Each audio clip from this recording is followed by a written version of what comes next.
कई लोग रोमियो को पत्री हम 6 अध्याय से पढ़ रहे थे। मैं पिछले हफ्ते पिछले क्लास में 6 की पहला आयत से 10वां आयत तक हमने विवरण किया है।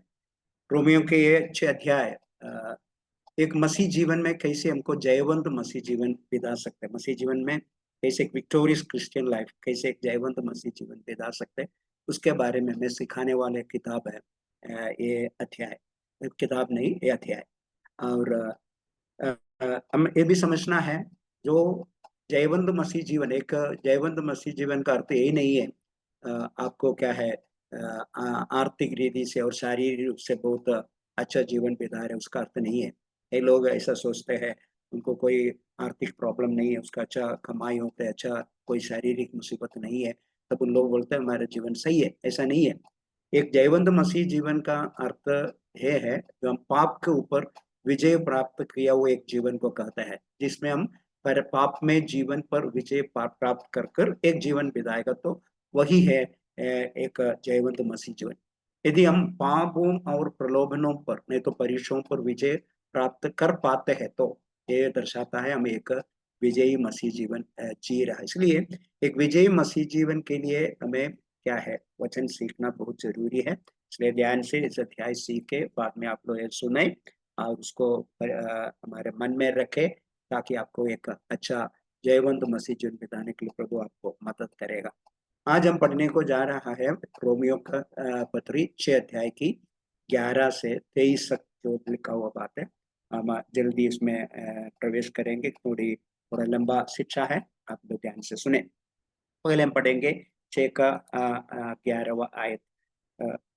6 का 11, ऐसी ऐसे हो तुम भी अपने आप को पाप के लिए तो मरा, परंतु परमेश्वर के लिए मसीह यीशु में जीवित समझो। आइए हम प्रार्थना करें। हमारे प्यारे प्रभु जी, हम आपको धन्यवाद करते हैं। आपका वो वचन पवित्र है, प्रबल है और एक दोधारी तलवार से भी तेज है। ये आत्मा और प्राण को अलग कर देते हैं, गांठ गांठ गुदगुदों का आर पार छेदते हैं, मन की विचार और भावना को जांचते हैं। ये पत्र तोड़ना हथौड़ा जैसा है और आग जैसा है। प्रभु जी, आज आपके वचन की खूबियां हमारे बीच में प्रकट होने पाई। एक पवित्र जीवन के लिए, एक सिद्ध जीवन के लिए वचन हमें तैयार करते हैं। आपके पवित्र वचन से बातें करने के लिए योग्य नहीं, फिर भी आपकी दया और करुणा को भरोसा रखकर आपके शब्द होने के लिए मुझे भी समर्पण कर हमसे बातें कर, हर एक रुकावटों को दूर करे, ताकि हम वचन को समझ सके और वचन के अनुसार जी सके। यीशु के पवित्र और मीठे नाम में हम मांगते हैं। हमने पिछले हफ्ते हमने क्लास में ये पढ़ा था, ये रोमियो की 6 अध्याय में 4 मुख्य पद है। हमने पिछले क्लास में उसका पहला पद अध्ययन किया है। पहला पद है जानना। हम कुछ बातों को जानना जरूरी है। हमने क्या है, हमने पाप के लिए मरा है और यीशु के साथ हम बपतिस्मा में जुड़ गया है, और हमारा पुराना मनुष्य यीशु के साथ क्रूस पर चढ़ाया गया है। हम परमेश्वर के लिए जीवित है। ये सब जानने के लिए जो 6 अध्याय की 1 से 10 तक बताया है। लेकिन आज हमने बाकी 3 मुख्य शब्दों के बारे में मन करेंगे। जो दूसरा शब्द है समझना, तीसरा शब्द है सौंपना, चौथा शब्द है मानना, आज्ञाकारी बनना। इसलिए ऐसा 4 शब्द है, जानना, समझना, सौंपना, मानना।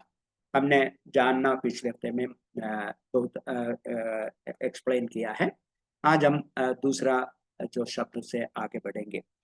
दूसरा शब्द हमने हमने आज अभी पढ़ा है, जो 11वां आयत में हमने ऐसा पढ़ा है, परंतु परमेश्वर के लिए मसीह यीशु में जीवित समझो। समझना, समझना के लिए अंग्रेजी में अलग अलग शब्द दिया गया है। NIV में लिखा है काउंट, गिनना लिखा है, और कई अनुवाद में रिगार्ड, ने तो कंसिडर। अंग्रेजी जानते उनको ये शब्द का अर्थ। हिंदी में मैं ढूंढा, सही शब्द मेरे को मिला नहीं, इसलिए मैंने वो शब्द बताना मुश्किल है। लेकिन अलग अलग शब्द अंग्रेजी में दिया गया है, अंग्रेजी समझने वालों को ये समझना और आसान हो जाता है। काउंट लिखा है, रिगार्ड लिखा है, कंसिडर लिखा है। लेकिन हिंदी में लिखा हुआ शब्द है समझना, नहीं तो हमको गिनना भी कर सकता है। समझने की अर्थ क्या है? समझने का अर्थ है कि परमेश्वर हमारे बारे में जो कहता है उसे हम सत्य मानना है और उसके अनुसार जीना है। जो प्रभु हमारे जीवन में, हमारे जीवन के बारे में हम जानते हैं, हमें जानने के लिए पिछले एक 1 से 10 आयत तक जो लिखा है, वो बात जो जानने के लिए लिखा वो बात सब सत्य है। और वह हमारे जीवन में क्या करना है, हम विश्वास करना है। विश्वास कर कर जो ज्ञान ज्ञान हम प्राप्त किया है उसके अनुसार हम जीना भी जरूरी है। रोमियो 2:26 में हम इसे यही शब्द का एक उदाहरण हमको उधर मिलते हैं। रोमियो 2:26 उधर पौलुस पूछ रहे हैं, सो यदि खतना रहित मनुष्य व्यवस्था की विधियों का माना करे तो क्या उसकी बिना खतना की दशा खतने के बराबर ना गिनी जाएंगे। एक खतना रहित व्यक्ति व्यवस्था के अनुसार जिएगा तो वह बिना खतरा व्यक्ति है, लेकिन उसको क्या माना जाता है, क्या गिनी जाता है, खतने के बराबर गिनी जाता है। इसलिए वह ऐसा हमने गिनना पड़ता है। इसलिए हमने क्या करना है, हमें ये विश्वास करना है हम पाप के लिए मर चुके हैं और परमेश्वर के लिए जीवित है। इसलिए हमें ये बात हमारे मन में हमेशा रखना है, हम पाप के लिए मरा है। पाप के लिए मरा व्यक्ति, हम मरने के बाद एक व्यक्ति जिएगा तो क्या करेगा, वो मरने के लिए क्या कारण हुआ है वो सब देखो। पाप के कारण हम पाप में हम मर चुका है। पाप के कारण मृत्यु हमारे जीवन में आई थी, हमारी आत्मा मर चुके थे। इसलिए हम अभी प्रभु ने हमें क्या दे दिया है, एक जीवन दिया है। इसलिए हमने वो बातों को याद कर कर हम अभी क्या है, पाप के लिए मरा समझकर प्रभु के लिए परमेश्वर के लिए जीवित समझकर जीना है। ऐसा एक कहानी आप लोग सुना होगा, सेंट अगस्टिन एक बाइबल के थियोलॉजियन थे। सेंट अगस्टिन एकदम एक बुरा जिंदगी बिताए हुए व्यक्ति था। कई वेश्या स्त्रियों के साथ अपना जीवन बिताए हुए व्यक्ति था। लेकिन वह क्या किया, यीशु मसीह को पहचाना और यीशु मसीह को विश्वास किया, उसके जीवन में बदलावट आ गया। बदलावट आने के बाद एक दिन पुराना उसके कनेक्शन एक स्त्री उनके पीछे आकर बोला, ए अगस्टिन, ए अगस्टिन। ये पीछे मोड़कर देखा, फिर ध्यान नहीं दिया, आगे बढ़ रहे। दोबारा बोल रहे, अगस्टिन मैं हूँ। तब अगस्टिन पीछे पीछे देकर बोला, मैं जानता हूँ, तुमको मैं जानता हूँ, लेकिन तूने जिसको बुलाया वो अगस्टिन मर गया है, अभी वो अगस्टिन नहीं जी रहा है। देखो, अगस्टिन बोल रहे, मेरा पुराना जो पाप करते थे, जो हुक्म करते थे, वे विचार करते थे, वो अगस्टिन अभी मर गया, वो अब अगस्टिन भी नहीं है। देखो, ये उसने ऐसा समझा, इसलिए क्या किया नहीं, वो जब वो स्त्री उनको दोबारा बुलाया, उनके साथ पाप के लिए बुलाया होगी, लेकिन तब ये क्या किया है, व्यक्ति ने उनको बोला वो पुराना अगस्टिन मर गया। इसलिए हमने समझना पड़ेगा, पाप करने वाला हमारा शरीर, पाप जो करते थे हमारे शरीर का अंग सब मर चुका है। अभी हम किसके लिए जीवित है, परमेश्वर के लिए। इसे हमने समझकर एक जीवन बिताना पड़ेगा। दूसरे एक उदाहरण बोलेगा तो एक शादीशुदा स्त्री नहीं तो एक एक विवाहित स्त्री ऐसे जी सकती है मानो वह अभी भी अविवाहित हो। विवाहित है लेकिन उसको अविवाहित स्त्री जैसे जी सकती है, जी सकता है, जरूर जी सकते हैं, लेकिन क्या है ये, वो बात असंभव नहीं है उसको जी, लेकिन वो ज्यादा समय उसको रहना मुश्किल होगा, क्योंकि जब वह क्या है, वो समझते हैं वो कौन है, वो शादी किया है और शादी का कोई मंगलसूत्र पहना होगा, नहीं तो अंगूठी पहना होगा। ये सब देखने में क्या है, वो ये समझते हैं नहीं मैं एक शादीशुदा व्यक्ति हूँ, ये सब उनका प्रतीक है। ये समझकर क्या करते वो, फिर शादीशुदा एक व्यक्ति जैसे जीने के लिए कोशिश करते। इसलिए जैसे हम पाप के लिए मरा है, मरेगा तो इसका अर्थ नहीं है हमारा पाप करने वाला शरीर पूरी रीति से खत्म हो गया है।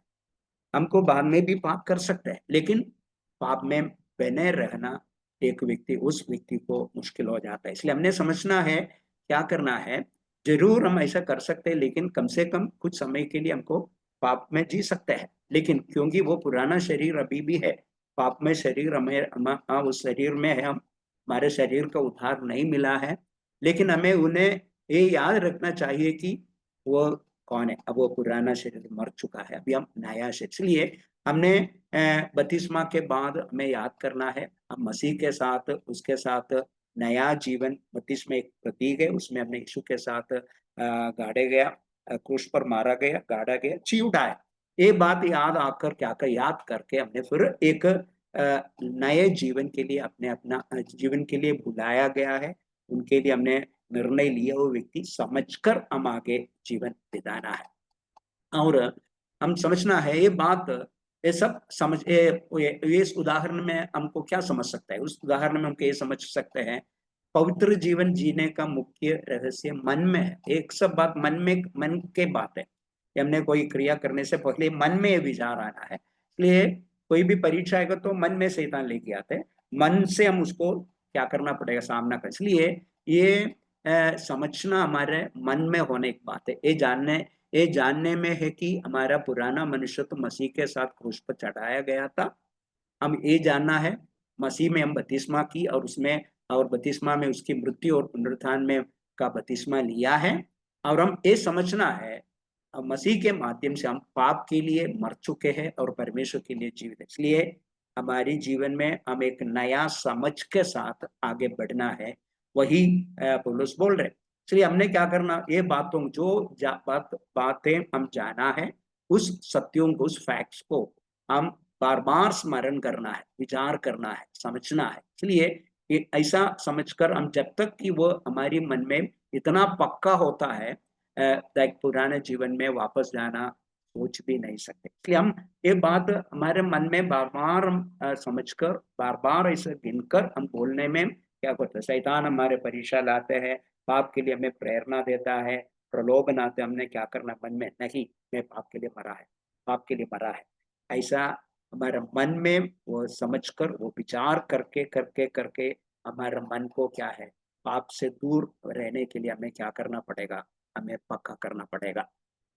इसलिए यदि हम विश्वास नहीं करते हैं, हम पर पाप प्रभुता नहीं करते हैं, हम क्या, अभी परमेश्वर ने हमारे जीवन में पाप से बचाया, अभी पाप हमारे जीवन में प्रभुता नहीं करना, ऐसा विश्वास हम नहीं करेगा तो हम क्या करेगा, और पाप में गिर जाएगा। इसलिए हम पाप के लिए मरा है, समझा है, अभी पाप मेरे जीवन में प्रभुता नहीं करते हैं, मैं अभी पाप का दास नहीं हूँ, ये समझना हमारे मन में है तो हमको क्या है, हमको पाप से दूर होकर रह सकते। यदि हमारे मन में वो विचार नहीं है, मैं पाप के लिए मरा हूँ, मेरे पुराना अंगों को मैं यीशु के साथ क्रूस पर मार डाला है, अभी वो सब मर चुका है, ऐसा समझ हमारे मन में है तो क्या करेगा, हमको इसको सामना करने के लिए प्रभु हमें अनुग्रह देते। यदि वो विश्वास हमारे पास नहीं है तो क्या करेगा, हम पाप के सामने झुक जाएगा, प्रलोभन के सामने झुक जाएगा, और हम परीक्षा में गिरेगा, और ज्यादा क्या है, अधिक संवेदनशील हो जाएंगे पाप के लिए। इसलिए ये समझ हमारे मन में पक्का करना है, मन में वो बात बार बार हमने बोलकर, विचार कर कर हम अपने जीवन को क्या करना है, पाप से दूर रहने के लिए हमारे जीवन को तैयार करना है। और हमें ये भी समझना है, यीशु मसीह ऐसा एक आज्ञा नहीं दिया, आदेश नहीं दिया, आज्ञा नहीं दिया तुम पाप के लिए मरना है।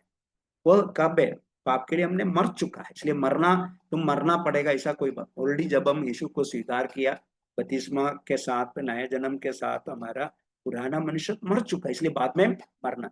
इसलिए कई बार हमने सोचते हैं, ये बात सोच, यीशु मसीह हमारे लिए मरा है, पाप के लिए मरा, हमको विश्वास करते, लेकिन हम पाप के लिए मरा है कई बार हम भूल जाते हैं। इसलिए जब प्रलोभन आते हैं, परीक्षा आते हैं, पाप के लिए हमारे मन में प्रेरणा आते हैं, तब हमने क्या करना है, इस समझ को आगे आकर हमने क्या करना है, बोलना पड़ेगा। यीशु के साथ शैतान लेके आए, परीक्षा लेके आए, तो यीशु ने क्या किया, हर परीक्षा में वचन बोलकर उसको सामना किया। इसलिए हमने ये मन में जो समझा है, जो हमने जो जाना है बात, बोलकर शैतान को क्या करना पड़ेगा, भगाना पड़ेगा, वही हमारी जिम्मेदारी होता है। देखो जो सिकंदर राजा के बारे में ऐसे एक उदाहरण है। सिकंदर एक बहुत शरारती लड़का था, लेकिन वो राजा का एक राजकुमार था। एक दिन उसका पिताजी इनके जीवन की शैली को देखकर बहुत दुखी हो गए, इसलिए एक बार उसको अपने पास बुलाया, बोला, ए सिकंदर, तू सोचना है तू कौन है, और तुम क्या बनने को जा रहा है, ऐसा सोचना है, बोला। उसी दिन से सिकंदर के जीवन में बहुत फर्क आ गया। वो सोचने लगा, मैं एक राजकुमार हूँ, मैं एक राजा बनने को जा रहे। लेकिन कई बार हम कौन है, हम कौन बनने को जा रहा है, ये बात हम भूल जाते हैं। हम समझना है, मैं पाप के लिए मरा है, मैं अभी प्रभु यीशु मसीह में जीवित है, और मैं क्या है, मैं एक अनंत काल का जीवन के लिए प्रभु मुझे बुलाया है, मैं प्रभु के साथ एक जीवन बिताना है। इसलिए मैं, और पाप में जीकर पाप में मरना नहीं, मैं प्रभु में मरना है। ये बात हमारे मन में एकदम पक्का होकर हम आगे बढ़ना पड़ेगा। ये विचार हमारे मन में बार बार हम नहीं लाएगा तो बार बार हम बोल के देखो, ये एक दिन में जब बार बार अब ये शब्द अपने मन में बोल के देखो, मैं पाप के लिए मरा हूँ, एक मैं नया व्यक्ति हूँ, ये बोलना हमारे जीवन में हिम्मत बढ़ाता है। इसलिए यही है दूसरा बात, जो बातें हम जानना जाना है वो बातों को समझ कर हमने क्या करना है, हमारे मन में वो पक्का कर कर हम आगे बढ़ना है। वही पौलुस कहाँ सिखाता है, 11 आयत में सिखाता है। अभी तीसरा जो मुख्य शब्द है सोमना, वो कहाँ लिखा है, 12 से 14 आयत पढ़ेगा तो उधर हम पढ़ते हैं 6 का 12 से 14, कोई भी पढ़ सकते हैं। रोमियो 6 का 12 से 14। इसलिए पाप तुम्हारे नश्वर शरीर में राज्य न करे कि तुम उसकी लालसाओं के अधीन रहो, और न अपने अंगों को अधर्म के हथियार होने के लिए पाप को सौंपो, पर अपने आप को मरे हुए में से जी उठा जानकर परमेश्वर को सौंपो, और अपने अंगों को अधर्म के हथियार होने के लिए परमेश्वर को सौंपो। तब तुम पर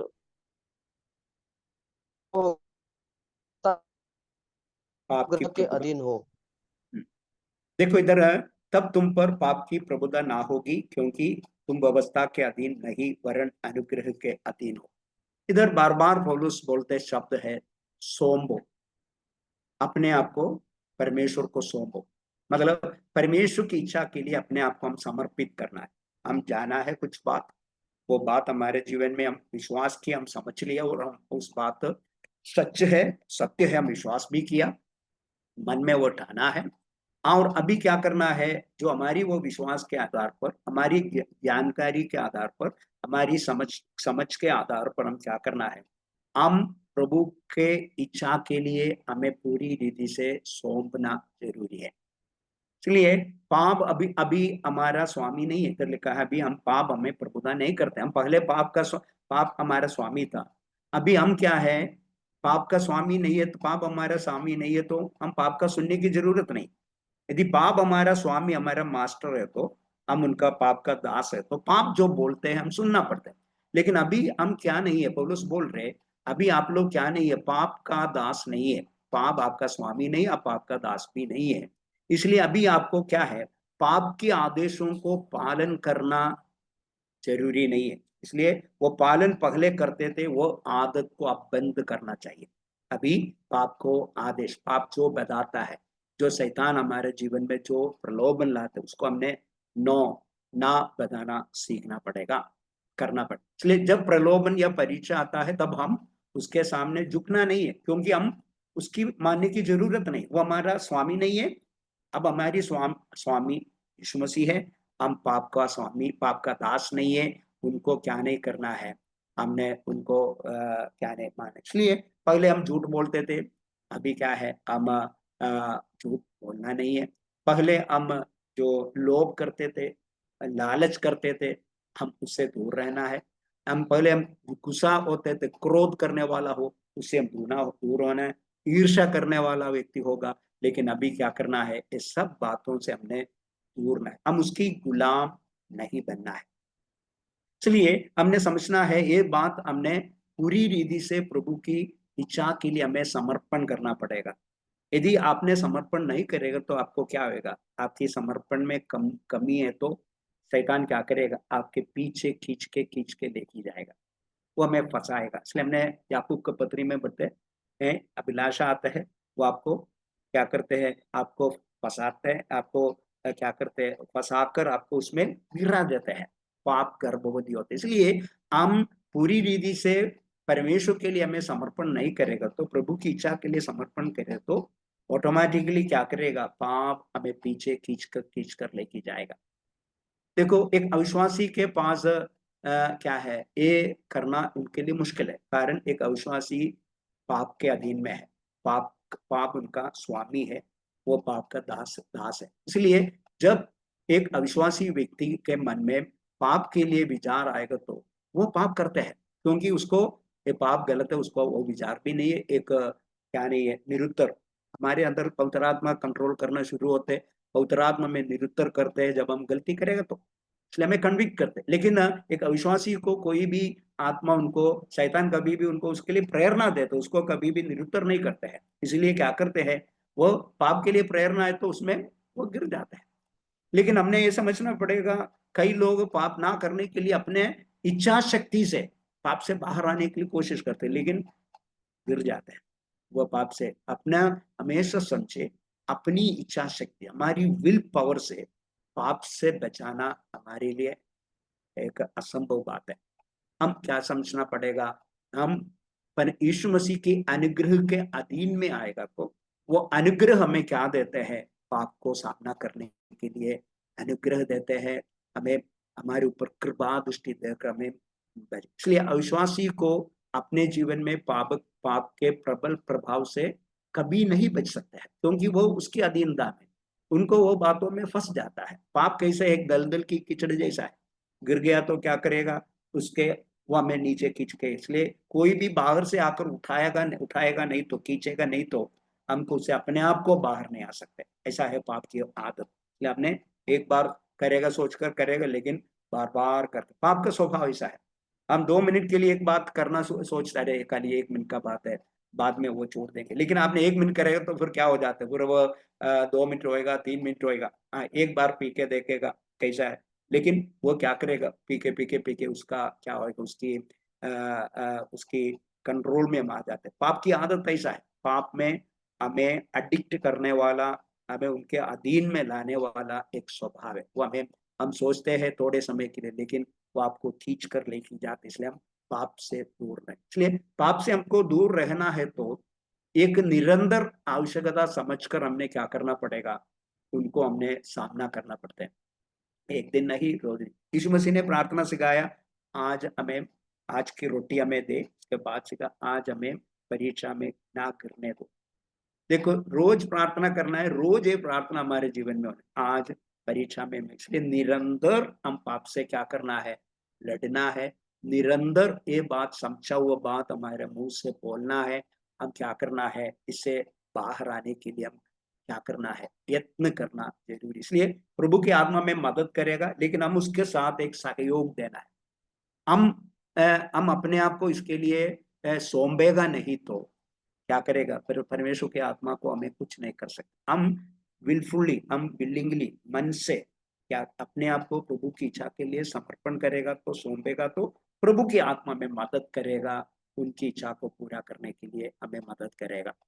इसलिए हमने पाप के स्वयं को पाप के सामने प्रस्तुत ना करना सदैव एक आवश्यक बात है।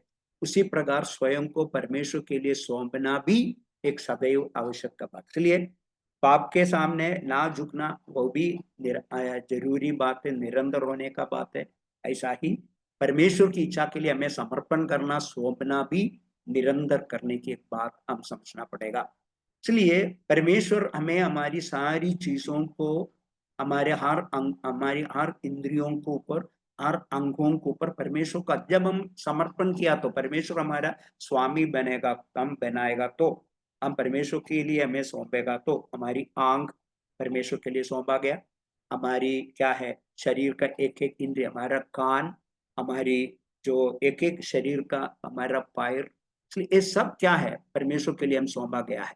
इसलिए हमने क्या करना है, हमने हमारे शरीर को क्या है, पाप के लिए सौंपना नहीं है, हम हमारे शरीर को परमेश्वर की इच्छा के लिए सौंपना है। वह हमारी उद्धार की एक आवश्यकता है। इसलिए हमने उद्धार पायु व्यक्ति है तो हम परमेश्वर हमारा, उद्धार में हम क्या बोलते हैं, हम यीशु मसीह को अपना प्रभु जानकर अंगीकार करते हैं, यीशु हमारा प्रभु बनते हैं। अभी तक हम पाप के, हमारी मन के अनुसार जी रहे थे, लेकिन जब हम यीशु को स्वीकार करते हैं, हम नया जन्म पाने के समय मन में विश्वास करते, यीशु मेरे पापों के लिए मरा है, अभी वो जीवित परमेश्वर का पुत्र है, और हम यीशु को मुंह से अंगीकार करते प्रभु जानकर, प्रभु का अर्थ है प्रभुदा करने वाला। इसलिए हम यीशु मसीह को हमारे जीवन में प्रभुदा करने के लिए अनुमति नहीं करेगा तो हम क्या है, हम उद्धार पाया व्यक्ति नहीं है, ऐसा लोग समझेगा। लेकिन हम यीशु मसीह को अनुमति किया अगर तो हमारी उद्धार की एक चिन्ह है वो, क्योंकि हम उद्धार पाया है, हम यीशु को हमारे जीवन को प्रभुदा करने के लिए आए। इसलिए एक उद्धार पाए व्यक्ति का चिन्ह है, वो क्या करेगा? परमेश्वर की इच्छा के लिए वो हमेशा अपने आप को समर्पण करके और पाप को उसके अधीन में रहने के लिए, उसको अधीन में लाने के लिए अनुमति नहीं देगा। पाप से वो दूर रहते, वो एक उद्धार पाए व्यक्ति का चिन्ह है। हम क्यों पाप के शरीर को क्यों हमने क्यों प्रभु को परमेश्वर को सामने हमने क्यों हमारे शरीर को समर्पण करना? Why God need our body? देखो, हमने कहाँ पढ़ते हैं, जो पहला कोरिन्थी 6 का 19 और 20 में पढ़ते हैं, क्या तुम नहीं जानते कि तुम्हारी देह पवित्र आत्मा का मंदिर है, जो तुम्हें बसा हुआ है और तुम्हें परमेश्वर की ओर से मिला है, और तुम अपने नहीं हो, क्योंकि दाम देकर वो मोल लिए गए हो। इसलिए अपनी देह के द्वारा परमेश्वर की महिमा करो। देखो, परमेश्वर का वचन हमें ये सिखाता है, हमारा शरीर क्या है? परमेश्वर का मंदिर है। परमेश्वर हमें खरीद लिया है, हमारे लिए वो कीमत दिया है, दाम दे चुका है।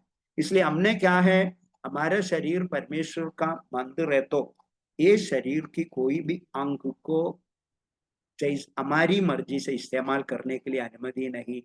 प्रभु दाम देकर हमें खरीद लिया है, इसलिए हमारी सब अंगों के ऊपर किसको अधिकार है? परमेश्वर को अधिकार है। हम हमारा, क्योंकि हम परमेश्वर का मंदिर है, पवित्र आत्मा का मंदिर है, इसलिए हमारी शरीर का कोई भी अंग क्या करना है? पाप के लिए नहीं सौंपना है, परमेश्वर की इच्छा के लिए सौंपना हमारे लिए जरूरी है, क्योंकि हम क्या है, हमारा एक विश्वासी का शरीर परमेश्वर का मंदिर है। दूसरी कारण क्या है? दूसरी कारण, परमेश्वर हमारी शरीर को इस्तेमाल करना चाहता। हमने वचन पढ़ेगा तो इधर लिखा है, अपने शरीर के अंगों को सौंपने के लिए लिखा, वो ये नहीं लिखा है हमने जो को कहा है 13 आयत में ऐसा पढ़ता, और ना अपने अंगों को अधर्म के हथियार होने के लिए पाप को सौंपो, पर अपने आप को मरे हुए से जी उठा हुआ जानकर परमेश्वर को सौंपो। अपने अंगों को धर्म के हथियार होने के लिए परमेश्वर को एक हथियार, इंस्ट्रूमेंट, उपकरण के रूप में तुलना किया गया। हमारी शरीर का एक एक अंग एक उपकरण है, एक साधन है, एक हथियार है। उसको कौन इस्तेमाल करना चाहते हैं? प्रभु इस्तेमाल करना चाहते हैं। तो क्या के लिए इस्तेमाल करना है? परमेश्वर की महिमा के लिए इस्तेमाल करना। इसलिए आप आपके आंग से गलत बात करेगा तो परमेश्वर की महिमा नहीं होएगा। आप गलत रास्ता में जाएगा तो परमेश्वर की महिमा नहीं होएगा। इसलिए हमारी शरीर के आर अंगों को एक ईश्वर का हथियार है समझकर, ये मेरा नहीं है, ये प्रभु के हाथों में मैं सौंपा हुआ है। मेरा हाथ प्रभु के हाथों में प्रभु को दिया है। मेरा क्या है, कान प्रभु को दिया है, इसे और मेरा पैर प्रभु। इसलिए हमारे शरीर के हर अंगों को प्रभु के हाथों में एक हथियार जैसे हमने सौंपा है, ऐसा समझना लिखा है। ऐसा सौंपेगा तो हमने क्या नहीं करना है, हम हमारे ये शरीर की कार्य को परमेश्वर की इच्छा के खिलाफ कुछ कर कर परमेश्वर को बदनाम करना नहीं, हमारी शरीर के अंगों को द्वारा क्या करना है? परमेश्वर को महिमा करने के लिए पौलुस इधर हमें चेतावनी दे रहा है। इसलिए ये परमेश्वर का ये हमारा शरीर भी परमेश्वर का एक उपकरण नहीं तो परमेश्वर का एक हथियार है, ऐसा वचन हमें सिखाता है। इसलिए परमेश्वर अपने शरीर के सदस्यों को अपने राज्य के निर्माण के लिए औजारों के रूप में, उपकरणों के रूप में और अपने शत्रुओं से लड़ने के लिए हथियार के रूप में उपयोग करना चाहिए। इसलिए हम हमारी शरीर के अंगों को एक पाप से लड़ने का हथियार समझना है, और परमेश्वर के लिए जीने की हथियार, परमेश्वर को महिमा लाने की हथियार समझना। और दूसरी बात, कैसे हम शैतान में पाप कराते हैं? शैतान हमारी इंद्रियों में काम करते, नहीं तो हमारी शरीर के अंगों में काम करते। पाप करने के लिए हमारी इंद्रियों या शरीर के अंगों को वो उपयोग करता है, लेकिन उन्हीं इंद्रियों और अंगों से हम शैतान को हराना चाहिए। इसलिए शैतान हमारी आंखों को इस्तेमाल करते थे, हमारी कान को इस्तेमाल करते थे, पैर को इस्तेमाल करते थे, मन को इस्तेमाल करते, इच्छा शक्ति को इस्तेमाल कर सकते थे कुछ भी सोचने के लिए, गलत बात सोचने के लिए। शैतान हमारी शरीर की इच्छा को इस्तेमाल, मन को इस्तेमाल करते थे। लेकिन वही इंद्रियों, वही अंगों को हमने क्या करना पड़ेगा? अभी परमेश्वर की महिमा के लिए इस्तेमाल करने में क्या, वही इंद्रियों और अंगों से हम शैतान को हराना चाहिए। इसलिए जो हथियार को, जो जो अंगों को, जो इंद्रियों को शैतान इस्तेमाल करते थे, वही इंद्रियों से हम क्या करना पड़ेगा, वही अंगों से, शरीर के अंगों से हम शैतान को हराना चाहिए। इसलिए हमारी आंख जो देखते हैं उसका हम गलत है तो हम जो पाप में है तो हम गलत बात देखने के लिए खुशी करते हैं।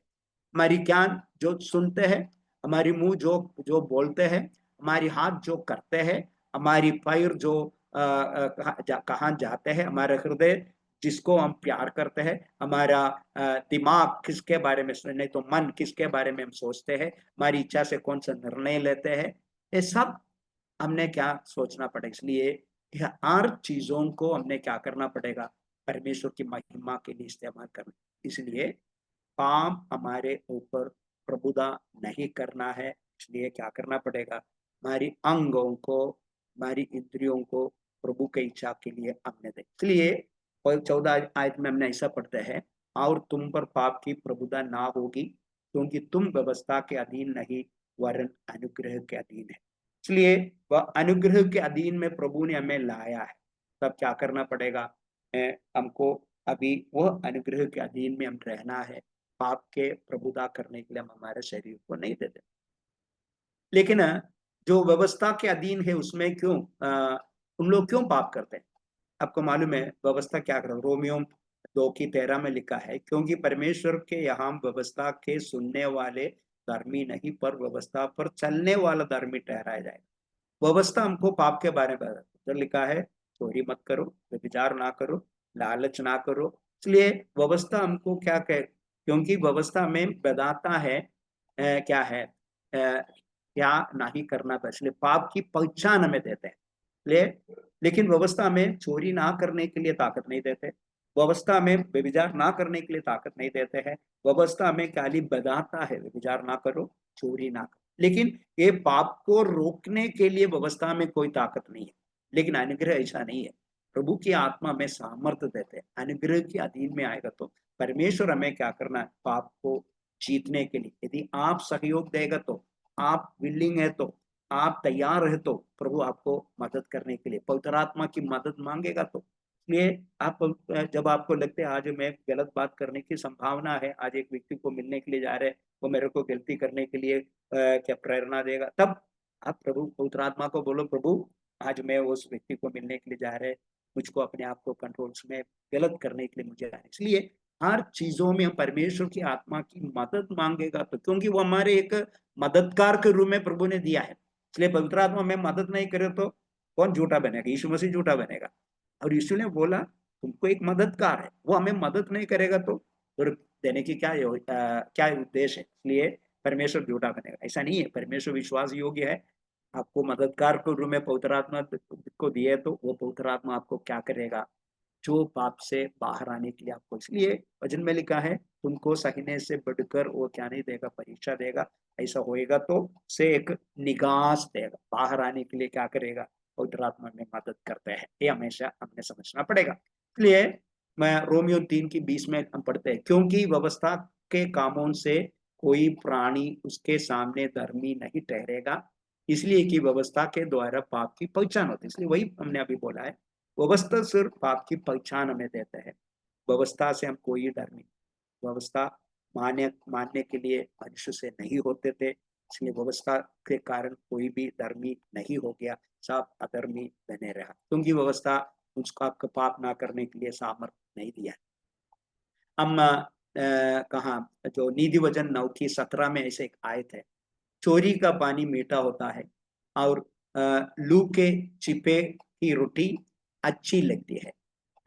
देखो चोरी का पानी मीठा, छुपा के करने वाला बात हमको, चोरी करके कोई रोटी, ये सब हमको अच्छा लगता है, वो एक पाप का स्वभाव है। जो व्यवस्था हमें क्या करते हैं, उसको तोड़ने के लिए हमें प्रेरित करते हैं व्यवस्था का। इसलिए पाप मत करो, जो क्या किया है परमेश्वर ने, पिता परमेश्वर ने किसको कहा, आदम और हव्वा को बोला ये बीज का जो क्या है वो खाना नहीं है, खाएगा तो आप जरूर उस दिन मर जाएंगे।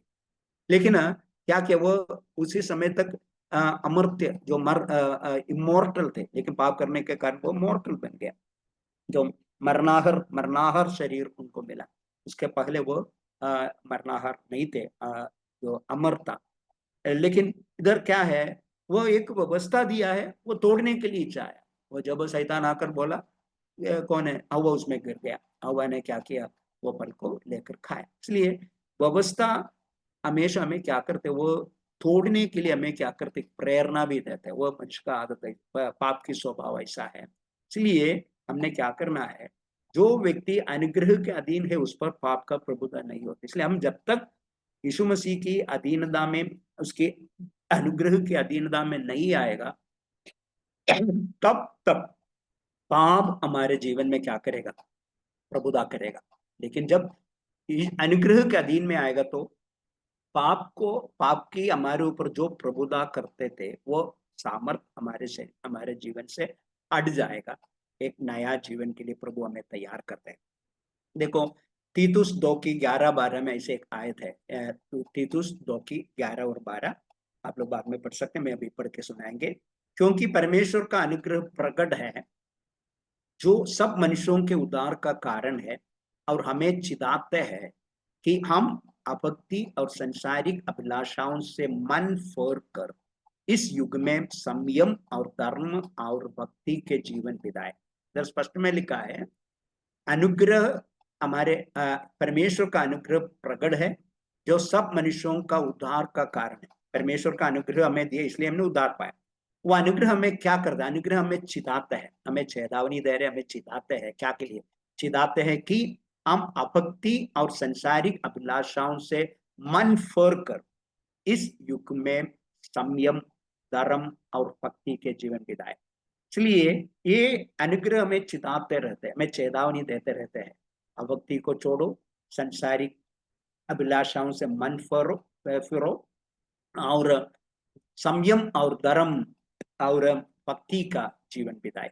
ये अनुग्रह करता है हमारे जीवन में। यीशु मसीह ने जो अनुग्रह दिया है, वो अनुग्रह सामर्थ्य है। अनुग्रह हमें क्या करते हैं, हमारे जीवन में चेतावनी देकर पाप से फेरने के लिए हमें सामर्थ्य भी देता है। इसलिए अनुग्रह हमें भी समझना पड़ेगा, अनुग्रह संयम नहीं है, बल्कि प्रेरणा है जो पाप से मुक्ति दिलाती है। सीनाई पर्वत नहीं, बल्कि काल्वरी पर्वत जो संत बना। एक जेम्स डेनी बोलकर एक व्यक्ति बना, ऐसा मैंने एक संदेश में सुना है। अनुग्रह क्या करते हैं, हमें एक प्रेरणा देता है, इसलिए वो हमें पाप से मुक्ति दिलाते हैं। आप देखो, सीनाई पर्वत में क्या दिया है, व्यवस्था दिया है। वो हमें क्या नहीं करते, हमें संत बनाता नहीं। सीनाई पर्वत में दिया व्यवस्था में हमें पापी बनाता, हम धर्मी नहीं ठहराते हो। लेकिन काल्वरी पर्वत, काल्वरी में हमें क्या मिला है, जो अनुग्रह मिला है, वही अनुग्रह हमें क्या कर सकते हैं, संत बना सकते। इसलिए यीशु मसीह ने हमारे लिए जो खोला मार्ग क्या है, मार्ग हमारे लिए अनुग्रह की मार्ग है। वो हमें पाप से दूर करने के लिए हमें मदद करने वाला मार्ग है। इसलिए पौलुस इधर सबसे पहले बताया शब्द क्या है, जानना। जानना क्या है, वो पहला निर्देश मन पर केंद्रित है। जानने के लिए हमारे मन को इस्तेमाल करना पड़ेगा। दूसरा शब्द क्या है, जो क्या है, समझना नहीं तो गिनना। ये हमारे हृदय पर केंद्रित है। और तीसरा है सौंपना।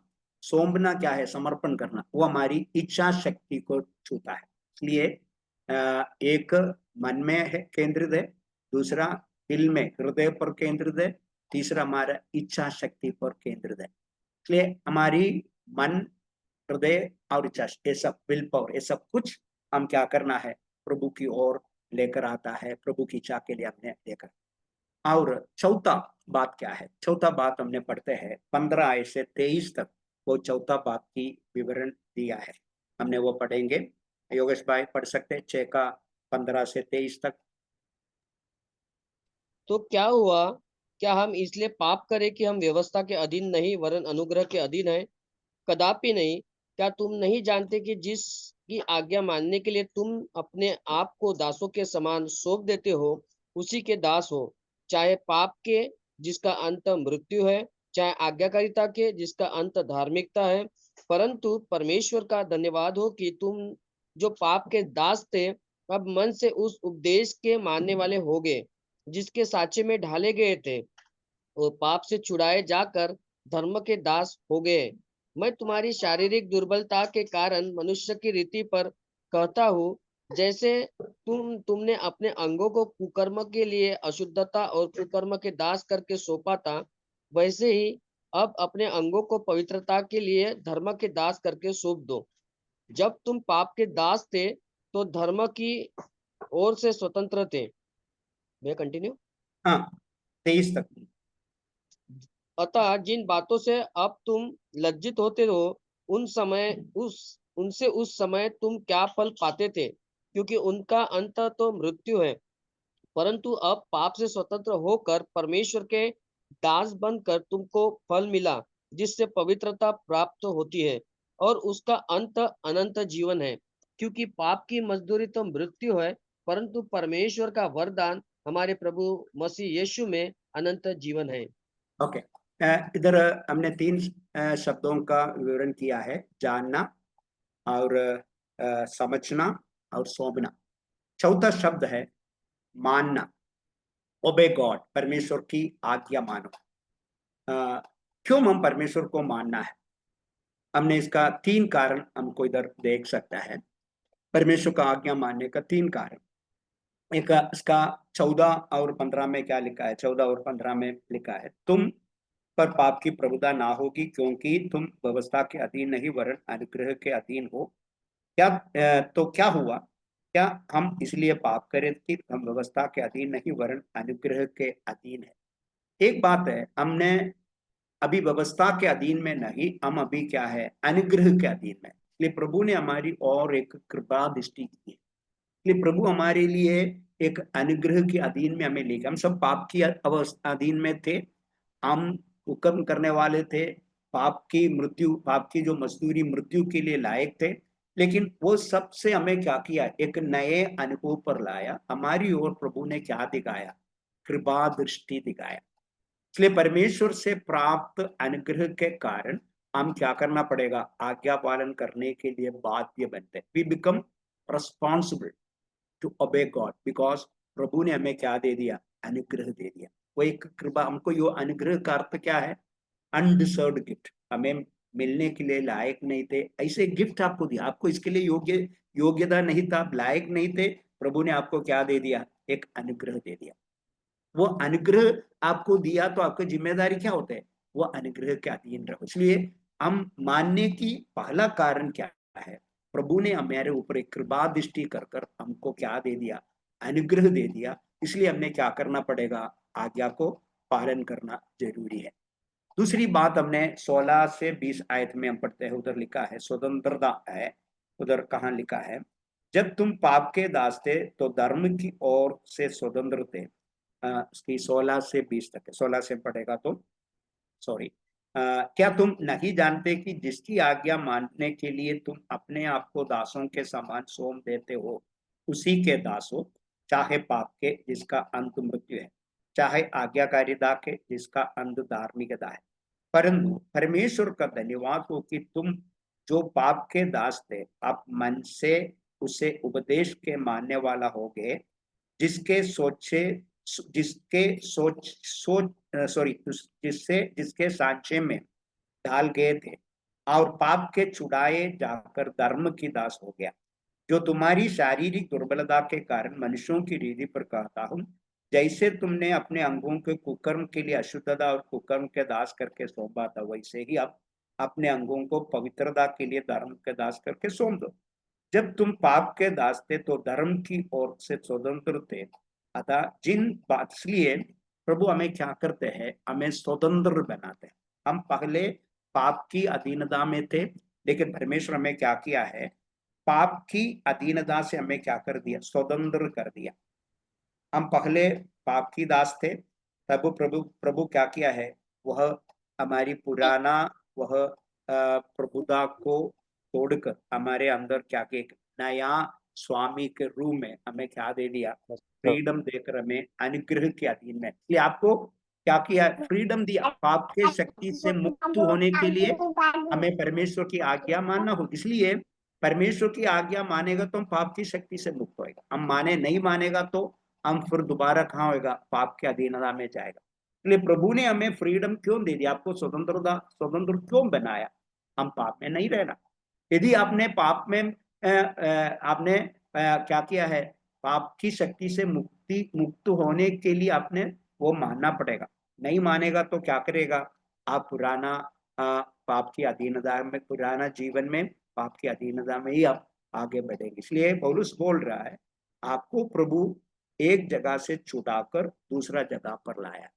जब आपको पाप स्वामी था, अभी पाप का स्वामी को छोड़कर अभी यीशु को आपका स्वामी बनाया। इसलिए आप अभी और पाप में बने रहेगा तो आपको क्या है, वो फ्रीडम आपके जीवन में काम नहीं करेगा और फिर पाप में आप जिएगा। इसलिए आपको प्रभु ने इसलिए आपको स्वतंत्र बनाया, क्या करने के लिए, परमेश्वर को मानने के लिए। इसलिए हम नहीं मानेगा तो हम पाप की प्रभुता में ही जिएगा। और तीसरा गुण है, कारण इस गुण नहीं, तीसरा कारण है, उनकी फल के बारे में लिखा है। वो कहा लिखा है, 21 से 23 लिखा है, जिन बातों से अब तुम लज्जित होते हो, उनसे उस समय क्या तुम फल पाते थे? क्योंकि उनका अंत तो मृत्यु है। परंतु अब पाप से स्वतंत्र होकर और परमेश्वर के दास बनकर तुमका फल मिला, जिससे पवित्रता प्राप्त होती है। देखो, हम परमेश्वर को मानेगा तो आपको एक फल मिलता है, वही है पवित्रता। हम पवित्र बनते हैं। प्रभु हमें क्या के लिए बुलाया? पवित्र जीवन के लिए बुलाया। इसलिए हम नहीं मानेगा तो हम अपवित्र होएगा, हम पाप में बने रहेगा।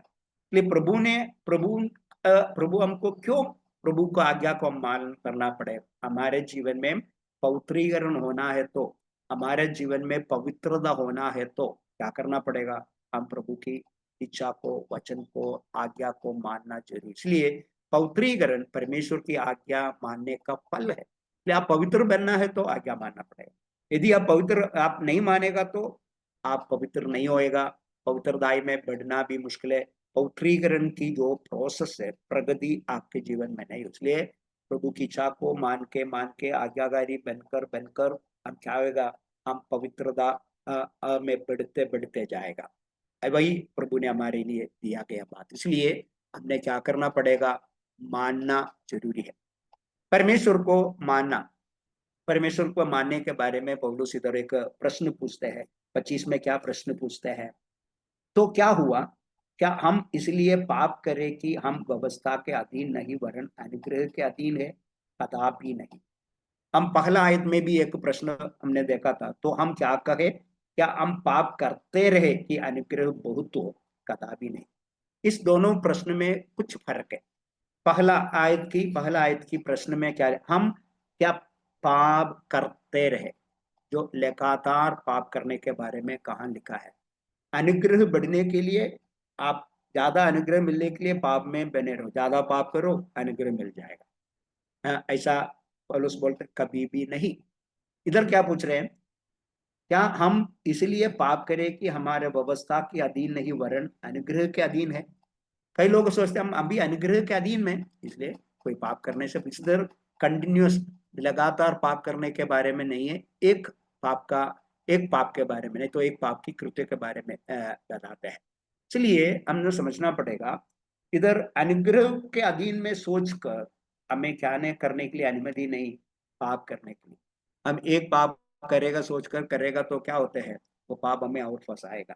इसलिए पौलुस बोल रहे हैं, आप अनुग्रह के अधीन है तो एक ही बार पाप में ना गिरने के लिए आप यत्न करो, कोशिश करो। आप ये समझे, एक बार आपने सोच रहे अरे छोड़े, एक ही बार है ना, ऐसा सोचकर करेगा तो वह क्या करेगा, आपको और पाप की दासत्व में पाप आपको लेके जाएगा। इसलिए पौलुस बोल रहा है, क्या हम इसलिए पाप करें कि हम व्यवस्था के अधीन नहीं वरन अनुग्रह के अधीन है?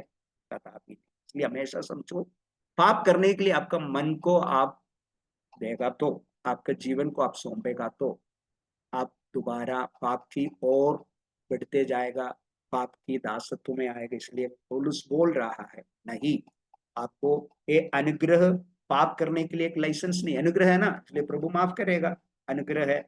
इसलिए कई लोग बोलते हैं कोई प्रॉब्लम नहीं है भैया, पाप करो, आप अनुग्रह में बढ़ते जाएगा।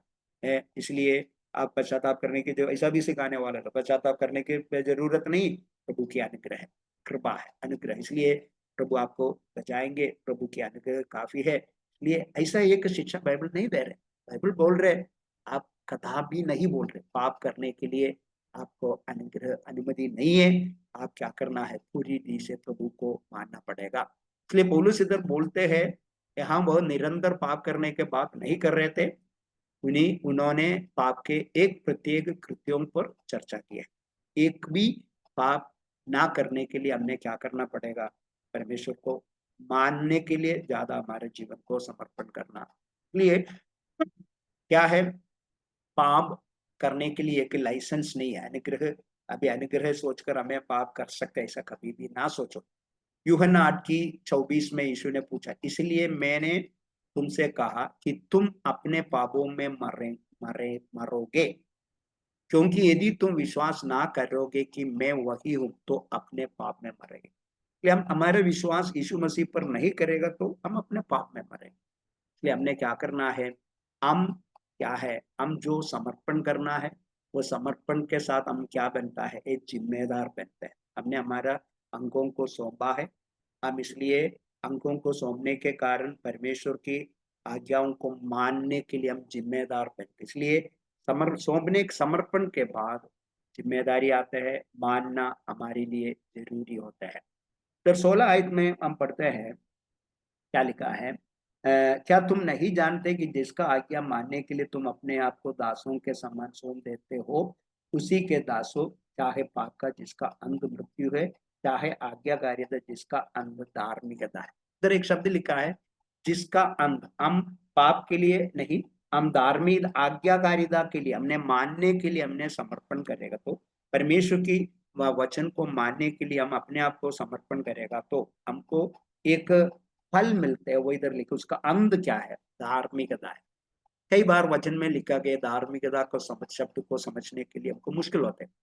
धार्मिकता का जिलमपनो जो एक ट्रेडिशनल टीचिंग है, जहां भी धार्मिक वो यीशु मसीह हमारा धार्मिकता है, यीशु को पहनो, उसके बारे में लिखा, ऐसा नहीं है। इसलिए धार्मिकता को समझने के लिए हमने सरल रीति में सोचेगा तो धार्मिकता समझ सकते हैं। एक बार यीशु मसीह के पास यूहन्ना बपतिस्मा वाला के पास यीशु आया बपतिस्मा लेने के लिए। तब यूहन्ना बपतिस्मा वालों को यीशु ने बपतिस्मा वाले यीशु को क्या बोला, आपने क्यों मेरे पास आया, आपने मुझे बपतिस्मा देना, मेरे पास क्यों आया। तब यीशु ने बोला, अभी समाधि करो, हम परमेश्वर की धार्मिकता को पूरा करें। इसका अर्थ क्या है, देखो परमेश्वर आपको क्या के लिए भेजा है, मुझे परिचय कराने के लिए, मेरे लिए रास्ता बनाने के लिए भेजा है। परमेश्वर मुझे बपतिस्मा, जो जिसको अब बपतिस्मा देगा, उस जिसके ऊपर पवित्र आत्मा कबूतर जैसे उतरेगा वही होगा मसीह। यीशु मसीह को परिचय कराने के लिए यूहन्ना को भेजा है, लेकिन यीशु मसीह आया तब वो उल्टा बोल रहा है। तो बोल रहे नहीं, प्रभु की इच्छा क्या है, आप मुझे पता। इसलिए धार्मिकता का सरल अर्थ है परमेश्वर की इच्छा। इधर लिखा है 17, आज्ञाकारिता मानेगा तो हम क्या करेगा, परमेश्वर की इच्छा पूरा करने वाला बन जाएगा। परमेश्वर की इच्छा पूरा करेगा तो हम कौन बनेगा, हम पवित्र बनेगा। इसलिए धार्मिकता की सरल अर्थ है परमेश्वर की इच्छा। इसलिए जहां हम आपको धार्मिकता का शब्द नहीं समझेगा तो अगर ये शब्द ले, ए शब्द लाइए परमेश्वर की इच्छा, तब आपको समझना आसान हो जाता है। देखो एफिसियों को पत्री में लिखा है धार्मिकता का जिलम, धार्मिकता का जिलम मतलब धार्मिकता को जिलम के साथ तुलना किया है। मतलब उधर भी इच्छा, परमेश्वर की इच्छा को लाइए। यदि आप परमेश्वर की इच्छा में है तो परमेश्वर आपके लिए जिलम जैसे होते हैं। वो अपने, आप परमेश्वर की इच्छा में खड़े हो तो परमेश्वर की सुरक्षा आप में आपको मिलेगा। आपको परमेश्वर की इच्छा से बाहर गया तो परमेश्वर की सुरक्षा आपको नहीं मिलेगा। आपको कटंगी में सेवा करने के लिए प्रभु बुलाया, आप कटंगी छोड़कर नागपुर में सेवा करेगा तो परमेश्वर की सुरक्षा आपको नागपुर में नहीं मिलेगा। कहाँ मिलेगा, कटंगी में ही मिलेगा। इसलिए जब हम परमेश्वर की इच्छा में है तो क्या करेगा, हमें परमेश्वर की सुरक्षा मिलती। इसलिए धार्मिकता को जिलम के साथ तुलना किया है। इसलिए कहाँ भी धार्मिकता का शब्द समझेगा नहीं तो वो परमेश्वर की इच्छा है समझकर हम मनन करेगा तो आपको आसानी से समझ सकते। इसलिए लिखा है हम आज्ञाकारिता बनाएगा तो, हम मानना वाला बन जाएगा तो हमका उनका अंत क्या है, हम प्रभु की इच्छा में इच्छा पूरा करने वाला बन जाएगा। इसलिए पाप का आदत क्या है, पाप आपको उससे काफी अधिक दूर लेके जाए। पाप का आदत है, एक बार आप पाप करने के लिए आएगा तो पाप को उसे और अधिक दूर लेके जाना चाहता है। आपको उससे अधिक समय तक रोके रखेगा जितना आप रोकना चाहता है, तथा आपको उससे अधिक कीमत चुकानी पड़ेगी जितना आप चुकाना चाहते। इसलिए पाप का आदत ऐसा है, मैंने पहले भी बोला, वह दलदल की कीच का जैसा है। और आप उससे थोड़ा नजदीक, पाप के थोड़ा नजदीक जाएगा तो आपको वो और खींच कर उसके और नजदीक लेके जाएगा, आपको परमेश्वर की इच्छा से और दूर लेके जाएगा। आप थोड़े समय सोचकर पाप करना शुरू करें तो नहीं, आपको ज्यादा समय में उसमें वो फंसाएगा। इसलिए आपने 10 रुपया खर्चा करने के लिए सोचे तो पाप आपको करेगा, आपसे 100 रुपया, 1000 रुपया ऐसा आपका खर्चा बढ़ाते जाते। इसलिए पाप का आदत ऐसा है, आपको क्या करेगा, आपको जहां आप रुकना चाहते उधर से भी वो आपको आगे लेके जाए, उससे बाहर आना आपके लिए मुश्किल होता है। गिर गया तो हमको जो सामने करने का ताकत कम होके जाती। एक बार आप व्यभिचार करेगा तो उसको सामने करने का शक्ति आप में कम हो जाता है, बार बार हम गिरेगा। इसलिए उससे दूर रहने के लिए कोशिश हो, पाप को। इसलिए पौलुस एक वचन में पौलुस क्या है, कहाँ है, इब्रानियों के पत्र में लिखा, आप पाप के लिए आपका जीवन देने के लिए अभी तक तैयार नहीं हुआ। इसलिए मरने मरने तक हम पाप को क्या करना पड़ेगा, सामना करना पड़ेगा। वो अपने मेरे ख्याल से 12वें अध्याय में है। आप लोग क्या है, पाप के लिए जीवन दिया नहीं, ऐसा एक शब्द इब्रानियों का पत्री में है। एक मिनट, थोड़ा देखो, वह अच्छा एक वचन है, इब्रानियों 12 अध्याय की लिखा है, उसका तीसरा है, इसलिए उस पर ध्यान करो जिसने अपने विरोध में पापियों को इतना विरोध सह लिया कि तुम निराशा होकर साहस ना छोड़ दो।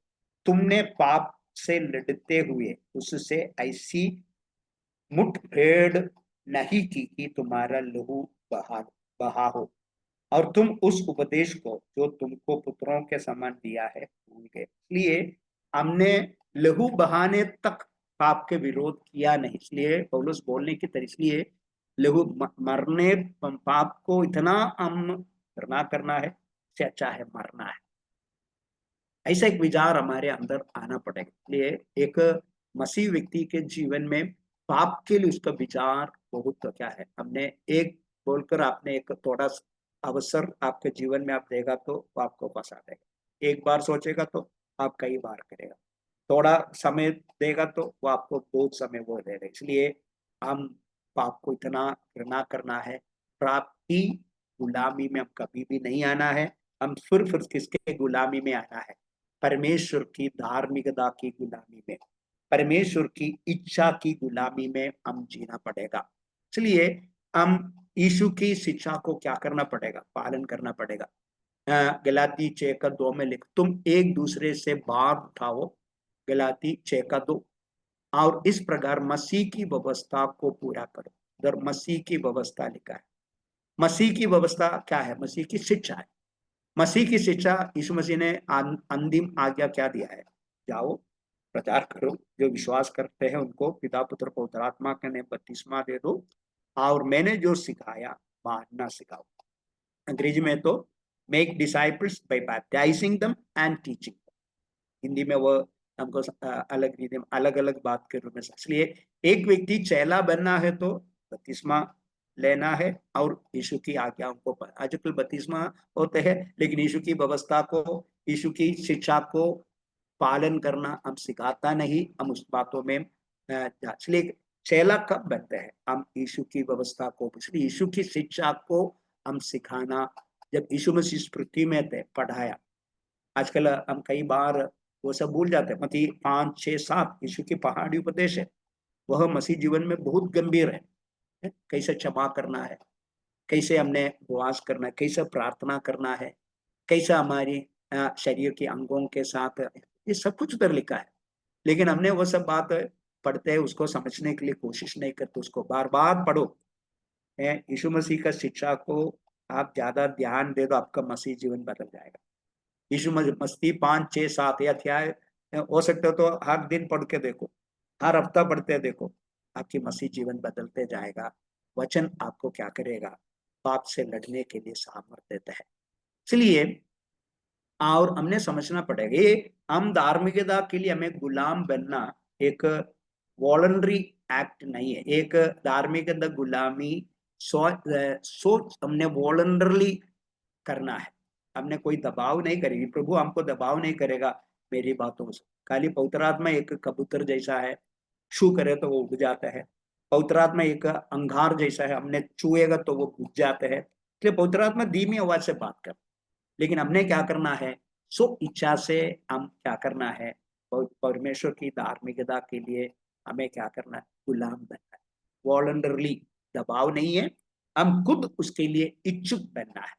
इसलिए ये दासत्व हम पाप की शक्ति से हमें मुक्त करेगा। इसलिए हमने हमें अपने आप को धार्मिकता की गुलाम में लाएगा, तो धार्मिकता की अधीनता में लाएगा तो हम क्या होगा, पाप से हमें क्या करेगा, पाप की शक्ति से वो हमें मुक्त कर देगी। इसलिए पाप से बचना है तो यीशु की ओर फेरो, अपने आप को परमेश्वर की वचन को मानने के लिए अपने आप को समर्पण करे। वो मानने के लिए तैयार है तो परमेश्वर के क्या है, परमेश्वर का जीवन आपके जीवन में मदद करेंगे। आपका क्या पाएगा, आज्ञाकारिता से आप पवित्र बन जाएगा। पवित्रीकरण का वही जो प्रोसेस में प्रगति में आप आगे बढ़ेंगे। इसलिए आज्ञाकारिता आपको क्या बनाते हैं, पवित्र बनाते हैं। लेकिन हमने इधर लिखा है, ये वचन हम पढ़ेगा तो हम परमेश्वर की धार्मिकता में जीने से, परमेश्वर के धार्मिकता का अधीनता में आने से एक तुरंत आने वाला एक दंड है, बाद में आने वाला एक दंड है। परमेश्वर धर्मशास्त्र में आनंद जीवन को प्रगतिशील प्रवृत्तिकरण का तात्कालिक और अंतिम परिणाम को बताया गया है। मतलब क्या क्या है, पाप में हम बने रहेगा तो क्या होते हैं, हमको हम पाप का मृत्यु में पाएगा। इसलिए इटर्नल लाइफ क्या है, इटर्नल लाइफ जो अनंत काल का जीवन हम पाप में जिएगा तो वो हमारे जीवन में क्या होता है, हम पाप में पाप के कारण वो मृत्यु, पाप का मजदूरी मृत्यु है, मृत्यु के लिए हम लायक बन जाता है। ऐसा मृत्यु के लिए लायक बन जाए तो हमारा आनंद जीवन हमको नष्ट बनता है। इसलिए हम क्या करना पड़ेगा, पाप की अधीनता में ना रहना है। हम परमेश्वर की वचन को मानकर जीने में हम क्या होगा, हमको अनंत काल का जीवन हमें मिलेगा। पाप की मजदूरी मृत्यु हमारे जीवन में नहीं आएगा। इसलिए हम परमेश्वर को मानना, निरंतर मानना है और पूरे दिल से मानना है और तुरंत, बाद में बोलकर नहीं है। जब प्रभु की आत्मा बात करते तुरंत मानो, बाद में करूंगा, वह शैतान की एक एक हथियार है। बाद में बोलते नहीं, आज ही करो। जो प्रभु की आत्मा आपको जो बताते हैं आज ही करो। बपतिस्मा लेने के लिए प्रभु की आत्मा बोले तो आज ही करो, है दुख काल में करने के लिए नहीं है, आज ही करो। जो वचन हमें वही सिखाते हैं, आज का दिन हमारे लिए रखा। इसलिए हम बाद में बोलना शैतान का काम। इसलिए तुरंत मानना है, पूरे दिल से मानना है, निरंतर मानना है, ये हमेशा समझना है। ये और एक बात मैं बोलकर ये समाप्त करना चाहता है। ये 15 आयत से 23 आयत तक कुछ विपरीतता, कॉन्ट्रास्ट बताते हैं। एक से दूसरा को तुलना कर कर उनकी अलगदाई बताते लिखा है 15 से 23 तक। एक है दो स्वामियों के बारे में लिखा है। एक है पाप, एक स्वामी है, परमेश्वर एक, इसलिए पाप और परमेश्वर ये दो स्वामी है। दूसरा है दो विधियां के बारे, मेथड के बारे में। एक है मजदूरी है, दूसरा है मुफ्त उपकार है, फ्री गिफ्ट है। एक वेजेस लिखा है, दूसरा मुफ्त फ्री गिफ्ट लिखा है। मतलब दो मेथड है, दो विधियां हैं, एक मजदूरी है, दूसरा है मुफ्त उपकार है। तीसरा है दो परिणाम के बारे में लिखा, एक है मृत्यु, दूसरा है अनंत जीवन। ये दोनों, ये तीनों विपरीतता हम समझना पड़ेगा। पाप का स्वामी आपको बनना नहीं, आप अभी परमेश्वर आपका स्वामी बनना है, यीशु आपका स्वामी बनना है। पाप की स्वामी है तो पाप आपको कहाँ लेके जाएगा, मृत्यु की ओर लेके जाएगा। उसके लिए पाप करेगा तो आपको वेजेस मिलते, वेजेस कब मिलते हैं, रोज की वेजेस का, रोज की बात है। रोज पैसा मिलेगा तो उसको वेजेस करते हैं, मजदूरी अंग्रेजी में वेजेस, मतलब महीने में मिले तो उसको साल भी करते हैं। वेजेस तो रोज की बात है। इसलिए रोज आपने पाप करेगा तो आपका ये क्या करते हैं, मजदूरी मृत्यु, आप मृत्यु के अधीनता में होते होते जाएगा, मरनागर होते जाएगा, अमर्त्यता आपको नष्ट हो जाएगा। इसलिए लेकिन जो आखिरी में लिखा है, उधर क्या लिखा है, पाप की मजदूरी मृत्यु है। और बाद में क्या लिखा है, पाप की मजदूरी सॉरी मृत्यु है, परंतु परमेश्वर का वरदान हमारे प्रभु मसीह यीशु में आनंद जीवन, वह मुफ्त है। आनंद जीवन हमारे लिए मुफ्त दिया है, एक मजदूरी नहीं है। तीसरा है परिणाम है। एक है मृत्यु है, पाप के लिए मृत्यु आएगा परिणाम, लेकिन जो यीशु मसीह के अधीनता में आएगा तो यीशु को वचन को मानेगा तो हमारे मिलने वाला परिणाम क्या है, हम आनंद जीवन पाते हैं। देखो पौलुस क्यों ऐसा इस अध्याय में लिखा है, हम एक जयवंत मसीह बिताने के लिए, हम सब मनुष्य हैं, हमें कमियां होते हैं, हम पाप में बावरा गिरने वाला होगा, लेकिन वचन को और सीखे, वचन को, ये वचन को आप ठीक से, रोमियो को किताब आप ठीक से पढ़ेगा तो आपकी एडिक्शन के आपको बाहर लेके आ सकते हैं, पाप की गुलामी से। अब ये सच में आप समझेगा तो वचन हमें क्या समझाता है, क्या बताता है, समझेगा तो पाप से दूर रहने के लिए वचन आपको बहुत हिम्मत देगा। इसलिए ये 6 अध्याय हमने इसलिए पौलुस ने लिखा है, प्रभु हमें एक पवित्र जीवन के लिए बुलाया है, अनुग्रह के अधीन में रहने के लिए बुलाया है। इसलिए हमने जो बात जानने के लिए बताया वो जानना है, हम जो बात को समझने के लिए बताया वो समझना है, और हम क्या करना, परमेश्वर के सामने उनके उद्देश्य के लिए हम सौंपना है, और क्या करना है, परमेश्वर को मानना है। ये 4 बात हमारे जीवन में लागू करेगा तो जो जानने के बाद भूलना नहीं है, अब पाप के लिए मरा है, यीशु के साथ क्रूस पर मारा गया, मेरा पुराना मनुष्य तो उसके साथ मर चुका है, मैं भी यीशु के साथ नए जीवन के लिए बाहर आया है, मैं यीशु के लिए जी रहा है, वो जानना है, और वो समझना, मैं मर चुका है समझ कर जीना है।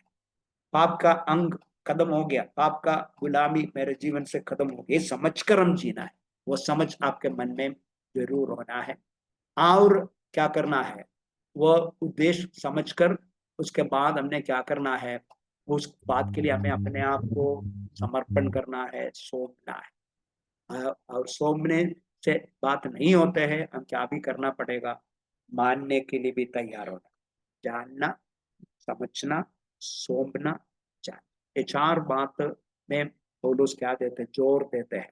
ये 4 बात हमारे जीवन में हम समझने के लिए कोशिश कीजिए, हम जानो हम कौन है, हम समझो हमें क्या बनाया है, हम उसके लिए हमें अपने आप को समर्पण करो, और वो समर्पण हम आपसे क्या बात मांगते हैं वो मानने के लिए तैयार हो जाओ।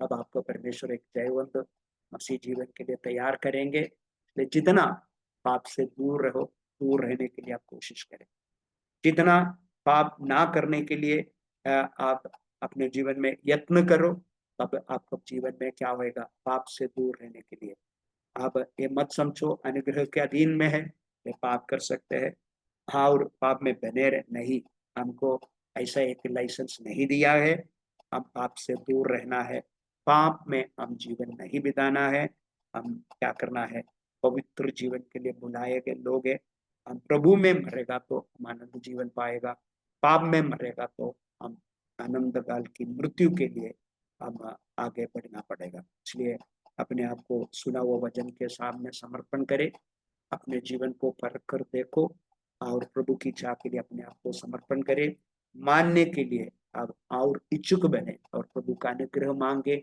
प्रभु आपको जरूर उसके लिए मदद करेगा। जो वायदा प्रभु ने किया है वो प्रभु वायदा पूरा कर, ये खाली आपको सुनने के लिए नहीं दिया है, यदि आप आपके जीवन में लागू करेगा तो प्रभु का अनुग्रह कितना सामर्थ्य है, प्रभु आपको कैसे पाप से बचाएगा, ये सब आपको अनुभव से सीख सकते हैं। आप मसीह जीवन में नया व्यक्ति होगे, लेकिन आपने जो किया बातों का आपके जीवन में लागू करे तो आपको मालूम पड़ेगा प्रभु मुझे कैसे मदद करते हैं।